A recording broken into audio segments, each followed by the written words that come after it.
Frères et sœurs, ce que le Seigneur veut avant tout nous donner à travers les lectures aujourd'hui, c'est la foi en la résurrection.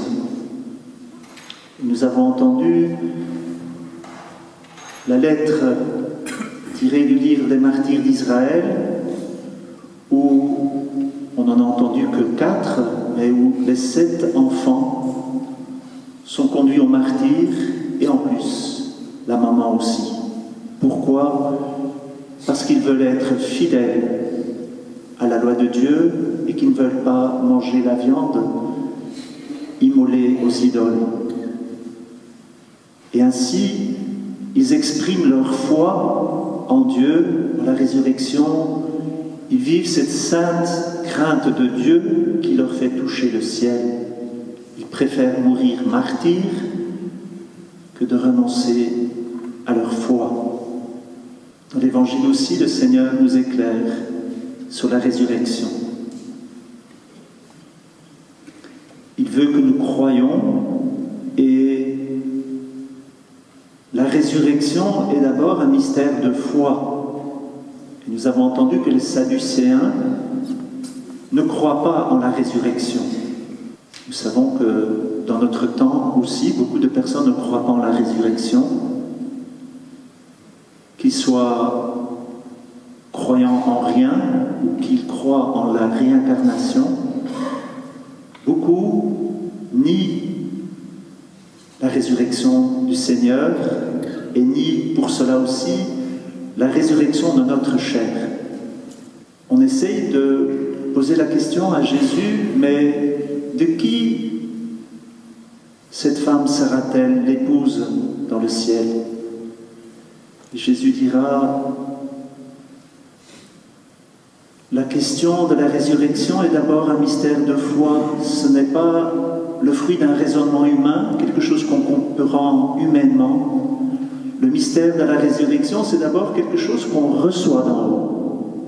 On ne discute pas. C'est Dieu qui révèle ce mystère. Et c'est pour cela que beaucoup d'entre nous, peut-être aussi, peuvent être tentés de croire en la réincarnation. Mais ça, c'est une pensée humaine, souvent enracinée dans des traditions religieuses, mais ce n'est pas la révélation de Dieu qui nous est donnée à travers Jésus, sinon la mort et la résurrection de Jésus seraient vaines. Nous proclamons un Christ mort et ressuscité, et par cela, nous attestons que le mystère de notre foi est révélé en Jésus, dans la personne de Jésus mort et ressuscité. Dans mon parcours de vie, j'ai pu passer quelque temps dans le mouvement des anthroposophes. Peut-être que certains connaissent l'anthroposophie,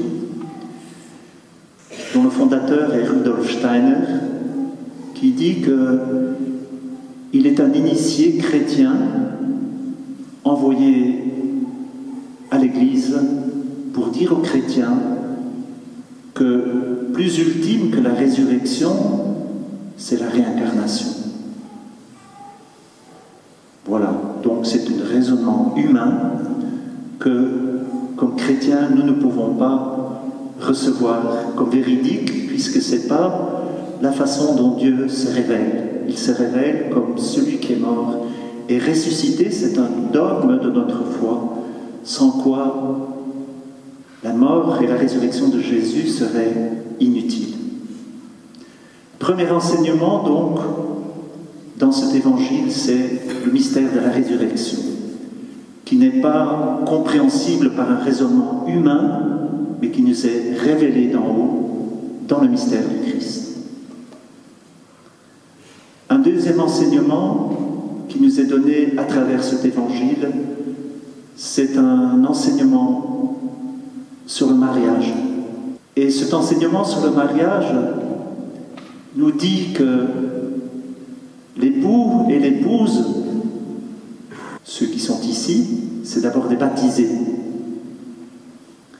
Et que la vie vie dans le ciel d'un baptisé, c'est d'abord celui d'un fils et d'une fille de Dieu. Il ne s'agit pas tellement d'abord de savoir si dans le ciel vous serez époux et épouse. Jésus veut d'abord que nous comprenions et que vous compreniez que nous sommes d'abord enfants de Dieu.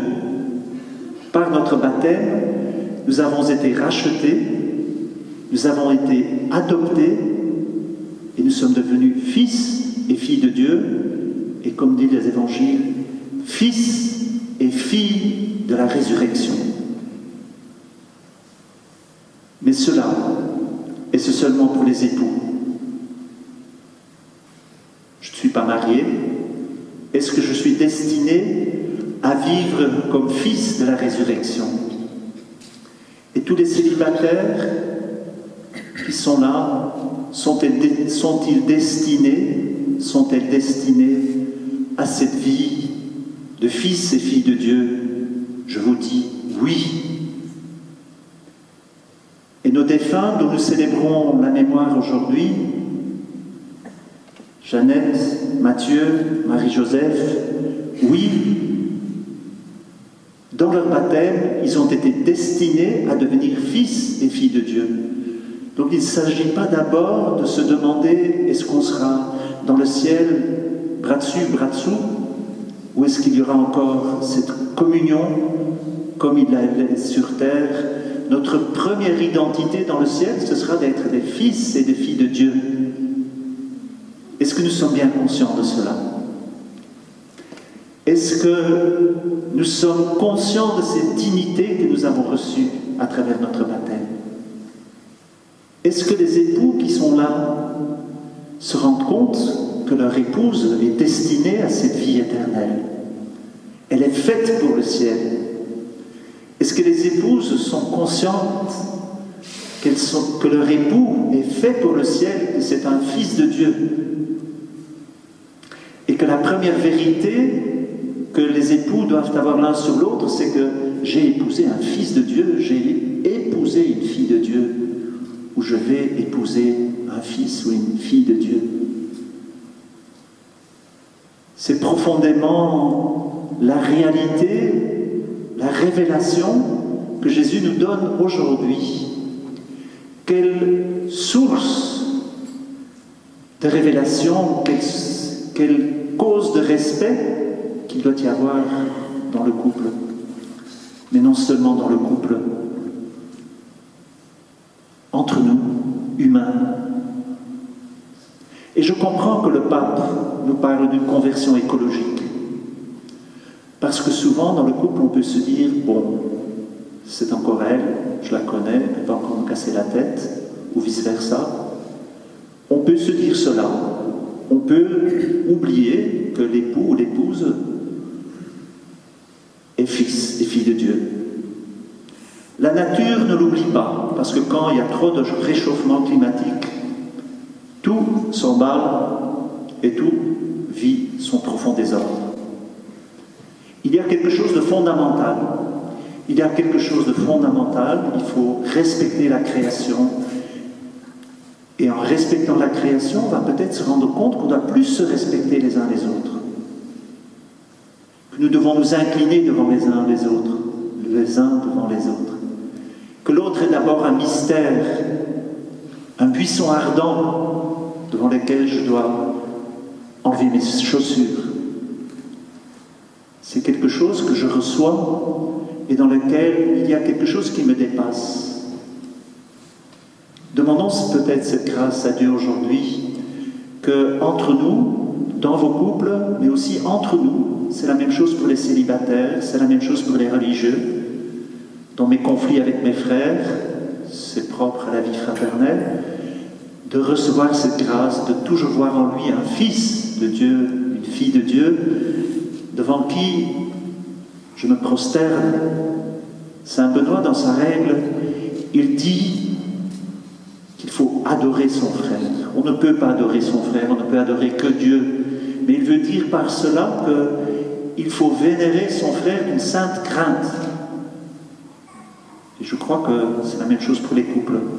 Il faut se vénérer d'une sainte crainte, se recevoir de Dieu comme un instrument, entre guillemets, d'une valeur infinie.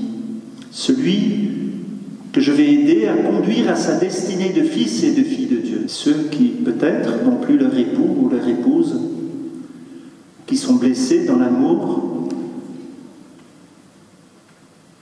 ils peuvent aussi, aujourd'hui, paraître devant Dieu comme des fils et des filles de Dieu. C'est cela notre vraie dignité. La vraie dignité des époux, c'est d'abord d'être fils et filles, et c'est parce que vous êtes fils et filles de Dieu que vous pouvez être pleinement des époux. Et quelquefois, on fait le contraire.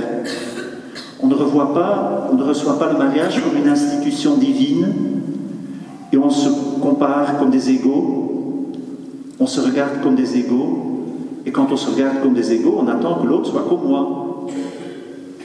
Pour ce qui n'est pas comme moi, et ça ne marche pas. Mais si l'autre est d'abord un autre, une altérité qui m'est donnée, qui frappe à ma porte pour que je sois un peu délogé de mon confort personnel, quelqu'un qui m'aide à conquérir ma vocation de fils et de fille de Dieu, quelqu'un qui me déloge un peu, demandons cette grâce à Dieu de toujours pouvoir se rechoisir comme fils et filles de Dieu, et espérez là qu'entre vous, les couples, il y ait une ardente charité parce que vous mettez en commun ce qu'il y a de plus grand. Et au milieu de vous, il y a le Christ. Ce qui est très étonnant, c'est que l'Église, elle est dite épouse. Nous sommes tous épouses. Le Christ est l'époux. Encore aujourd'hui, il vient se donner à nous dans l'Eucharistie comme l'époux. Et nous sommes l'épouse. Qu'est-ce qui est plus grand? Être fils de Dieu ou être épouse? Est-ce que c'est plus grand d'être comme un égal avec Jésus, le traiter comme un égal? C'est mon époux, donc c'est mon égal. On pourra d'autant plus être épouse unis au cœur de Jésus dans la mesure où nous tombons en adoration pendant la messe et que nous le reconnaissons comme notre Dieu que nous pouvons aimer comme un ami. Ça, c'est sa bonté à lui. Mais nous sommes d'abord fils et filles de Dieu et dans cette mesure-là, nous pouvons vivre cette profonde intimité avec Jésus et nous pouvons vivre cette profonde intimité dans le couple. Et le corps n'est pas un obstacle à cette intimité. À vous les couples, le corps est donné comme un instrument pour vivre encore plus profondément cette intimité spirituelle. Alors remercions Dieu de nous avoir créés, de nous avoir donné des couples, de nous avoir donné la sexualité, de nous avoir donné des religieux, d'avoir donné des célibataires, que nous soyons tous des icônes de la présence de Dieu, parce que lui nous a choisis, il nous a tirés hors des ténèbres pour participer à sa vie personnelle. C'est cela, notre profonde identité que nous partageons. Si nous sommes semblables, c'est à cause de lui, et pas parce que moi, dans mon petit regard humain, je veux vous voir comme un égal à moi. Vous serez un égal dans la mesure où j'adore Dieu et que vous adorez Dieu. Alors, célébrons ce grand mystère où Jésus nous fait renaître à la vie. Consacrons-nous, consacrons nos couples, consacrons nos religieux et nos prêtres, consacrons nos célibataires pour que tous nous vivions cette grande vocation de fils et filles de Dieu, fils et filles de la résurrection. Et si certains, peut-être, vont devoir passer par le martyre, que nous soyons fidèles. Et si quelquefois le couple est un martyr, ou la vie religieuse est un martyr, ou la vie seule est un martyr, que nous le vivions avec Jésus. Appuyez sur Jésus, appuyez sur la Vierge Marie, cette bonne mère qui ne manquera pas de nous secourir dans tous nos besoins.